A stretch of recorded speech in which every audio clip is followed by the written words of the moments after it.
இந்த கறி சாப்பிட்டா மீண்டும் மீண்டும் கேட்பாங்க. கத்தரிக்காயும் பிளாக்கொட்டையும் வச்சு இன்னைக்கு நம்ம கிச்சனில் சூப்பரான ஒரு ட்ரெண்டிங் சமையல் தான் பார்க்க போகிறோம். காரசாரமான ஒரு மசாலா, நறுமணமான நாட்டு ஸ்டைலில் சாதத்துக்கு செம்மையாக செட் ஆகுற மாதிரி சூப்பரான இந்த கறி எப்படி சுலபமாக செய்கிறேன்னு சொல்லி பார்ப்போம். வாங்க வீடியோக்குள்ளே போகலாம். Hi everyone, welcome to Rechu Kitchen. Today we're cooking something yummy. Let's go! ஃபர்ஸ்ட்டுக்கு நான் 2 கத்தரிக்காயும் கொஞ்சமாக பிளாக்கொட்டை எடுத்துருக்கிறேன். இது வந்து 250 கிராம் பிளாக்கொட்டை எடுத்துருக்கிறேன். பிளாப்பழத்தை சாப்பிட்டுட்டு இந்த பிளாக்கொட்டையை வந்து தூக்கி போடாமல் இப்படி ட்ரை பண்ணி பாருங்கள். செம்ம டேஸ்டாகவும் இருக்கும், சூப்பராகவும் இருக்கும். ஃபர்ஸ்ட்டுக்கு வந்து நான் இந்த பிளாக்கொட்டையை வந்து மேல் தோலை உரிச்செடுக்கணும். இந்த இப்படி பாதியாக கட் பண்ணிவிட்டு நீங்கள் தோலை இழுத்தீங்கன்னு சொன்னால் ஈஸியாக வந்துடும். கஷ்டப்பட்டு உரிக்கணுமென்று அவசியம் இல்லை. கிட்ஸுக்கு கொடுக்குறபடியாக மேல் தோலை நீக்கிட்டு கொடுங்க. இது வந்து அவிச்சும் சாப்பிடுவாங்க, செம்மையாக இருக்கும். நார்மலாக அவிச்சிட்டு உப்பு போட்டு சாப்பிட்டா இன்னும் டேஸ்ட்டாக இருக்கும். பட் நான் வந்து இன்றைக்கு சாதத்துக்கு சூப்பரான ஒரு கறி தான் பார்க்க போகிறோம். கத்தரிக்காயும் பிளாக்கொட்டையும் வச்சு இதே மாதிரி இந்த பிளாக்கொட்டையை வந்து நாங்கள் தோலெல்லாம் நீக்கிட்டு உங்களுக்கு நான் காட்டுறேன். இந்த பிளாக்கொட்டை கத்தரிக்காய் கிரேவிக்கு தேவையான இன்க்ரீடியன்ட்ஸ் எல்லாமே நான் வந்து டிஸ்கிரிப்ஷனில் கொடுக்குறேன். அதன் அளவுகளை பார்த்து நீங்கள் அதே மாதிரி செய்து கொள்ளுங்கள். சூப்பராக டேஸ்ட்டாக வந்துடும். பாருங்கள், நான் ஃபுல்லாக தோலெல்லாம் நீக்கிட்டு பாதி பாதியாக கட் பண்ணி எடுத்துருக்கிறேன். இதே மாதிரி நீங்கள் கட் பண்ணி எடுத்துக்கொள்ளுங்க. இனி கத்தரிக்காயை வந்து தண்ணியில் நல்லா கழுவிட்டு இதை வந்து நாங்கள் நீள வாக்கில் கட் பண்ணி எடுக்க போகிறோம். பூச்சி இல்லாத கத்திரிக்காயாக எடுத்துக்கொள்ளுங்க. இது பிளாப்பழ சீசன் காலமண்டபடியாக பிளாப்பழ ரெசிப்பியும் நான் உங்களுக்கு இனி வார டைமில் போடுறேன். அதே மாதிரி இந்த பிளாக்கொட்டையில் நிறைய ரெசிபி இருக்குது. என்ன ரெசிபி வேணுமென்னு சொல்லி கமெண்ட் பண்ணுங்கள், நான் உங்களுக்கு ஷேர் பண்ணுறேன். இதே மாதிரி எல்லா கத்திரிக்காயையும் கட் பண்ணி எடுத்துக்கொள்ளுங்க. நான் வந்து ஒரு தக்காளி பழம், 3 பச்சை மிளகாய், ஒரு பெரிய வெங்காயம் எடுத்துருக்கிறேன். தக்காளி பழத்தை குட்டி குட்டியாக கட் பண்ணி எடுத்துக்கொள்ளுவேன். அதே மாதிரி வெங்காயத்தையும் கட் பண்ணி எடுத்துக்கொள்ளுவேன். இனி இந்த பச்சை மிளகாயையும் கட் பண்ணி எடுத்துக்கொள்ளுவேன். பச்சை மிளகாய் நிறைய போட்டால் நல்ல காரசாரமாக சூப்பர் டேஸ்ட்டில் இருக்கும். இனி வாங்க எப்படி கறி வைக்கிறேன்னு சொல்லி பார்ப்போம். ஒரு சட்டியை சூடாக்கிட்டு கொஞ்சமாக எண்ணெய் சேர்த்துட்டு எண்ணெய் காஞ்சதும் பெரிய சீரகம் கொஞ்சமாக சேர்த்துக்கொள்கிறேன். வெந்தயம் கொஞ்சமாக சேர்க்கிறேன்.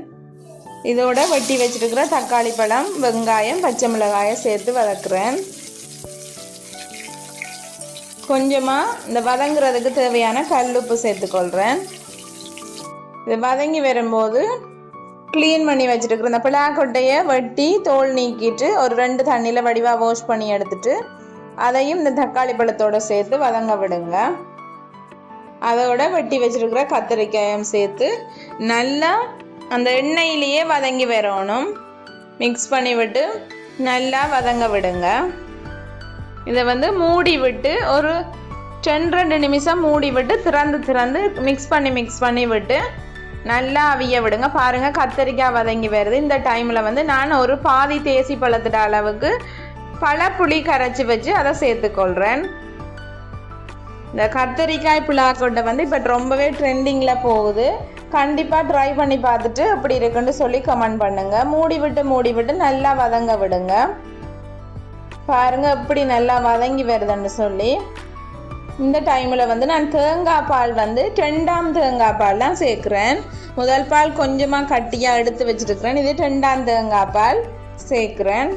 உங்களுக்கு கறி தண்ணி குழம்பாக வேணுமுன்னா நீங்கள் அதிகமாக சேருங்க. நான் வந்து இது நல்லா திக்காக கிரேவி பதத்துக்கு தான் எடுக்கப்புறம், அதனால் கொஞ்சமாக சேர்க்குறேன். மிளகாத்தூள் வந்து உங்களோட காரத்துக்கு ஏற்ற மாதிரி சேர்த்துக்கொள்ளுங்க. நான் வந்து ஒரு 4 இது சின்ன ஸ்பூன் அண்டபடியாக ஒரு 3 டேபிள் ஸ்பூன், இந்த சின்ன கரண்டியால் வந்து நான் ஒரு 4 டேபிள் ஸ்பூன் தான் சேர்க்குறேன். உங்களோட உரைப்புக்கு தேவையான மாதிரி சேர்த்துக்கொள்ளுங்க. சேர்த்துட்டு அந்த மிளகாத்தூள் வந்து கட்டி படாமல் நல்லா மிக்ஸ் பண்ணி விடுங்க. பாருங்கள், நல்லா கொதிச்சு வருகுது. நல்லா மிக்ஸ் பண்ணி விடுங்க. தேங்காய் பால்லையே கத்தரிக்காய் பிளாக்கொட்டையெல்லாம் நல்லா அவிஞ்சு மசிஞ்சு வரணும். பாருங்கள், கறி எவ்வளவு நல்லா வத்தி வருதுன்னு சொல்லி. நாங்கள் வந்து பிரட்டல் கறியாக தான் செய்ய போகிறோம்.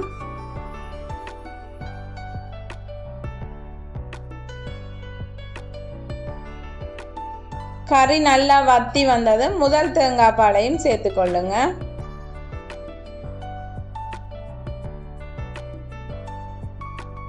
நீங்கள் கறி நல்லா வத்தி வரும்போது இந்த பிளாக்கொட்டையை வந்து ஒன்றெடுத்து மசிச்சு பாருங்கள், நல்லா மசிதான்னு சொல்லி. அதுதான் அந்த பக்குவம். பாருங்கள், நான் தொட்டோனே எப்படி நல்லா மசிஞ்சு வருதாண்டு. பிளாக்கொட்டை வந்து நல்லா அவிஞ்சிட்டுது. இந்த டைமில் வந்து உப்பெல்லாம் செக் பண்ணி பார்த்துக்கொள்ளுங்க. நான் வந்து கல் உப்பு சேர்க்கிறேன். இந்த பிளாக்கொட்டை அவியறதுக்காக நான் கொஞ்சமாக உப்பு சேர்க்காமல் இருந்தேன். நான் வெங்காயத்துக்கு மட்டும் சேர்த்துட்டு இப்போ நல்லா பிளாக்கொட்டை அவிஞ்சு முடிய உப்பு சேர்க்கிறேன்.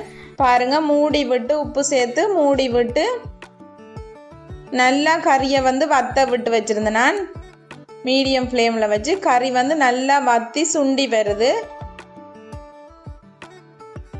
இதுதான் அதோட பக்குவம். பாருங்கள், கறி வந்து நல்லா வத்தி வந்துட்டுது. சூப்பரான ஒரு கிரேவி பதத்துக்கு வந்துட்டுது பிளாக்கொட்டை கத்திரிக்காய் கிரேவி. இனி வாங்க சாப்பிடலாம். பாருங்கள், நான் சிவப்பு பச்சை அரிசி சோறும் பிளாக்கொட்டை கறியும் தான் எடுத்துருக்கிறேன். செம டேஸ்ட்டாக இருக்கும். கண்டிப்பாக ட்ரை பண்ணி பாருங்கள். இந்த பிளாக்கொட்டையை வந்து நான் உங்களுக்கு அமர்த்தி காட்டுறேன். பாருங்கள் எப்படி நல்லா மசிஞ்சு வருதுன்னு சொல்லி. சூப்பராகவே அவிஞ்சு வந்துருக்குது. கத்தரிக்காயும் நல்லா வதங்கி பிளாக்கொட்டையும் அவிஞ்சு சூப்பர் அண்ட் டேஸ்டியாக இருக்குது. இந்த வீடியோ பிடிச்சிருந்தா லைக் பண்ணுங்கள், கமெண்ட் பண்ணுங்கள், ஷேர் பண்ணுங்கள். மறக்காமல் ரெச்சு கிச்சனை சப்ஸ்கிரைப் பண்ணிக்கொள்ளுங்க. தேங்க்யூ. நெக்ஸ்ட் வீடியோவில் சந்திப்போம்.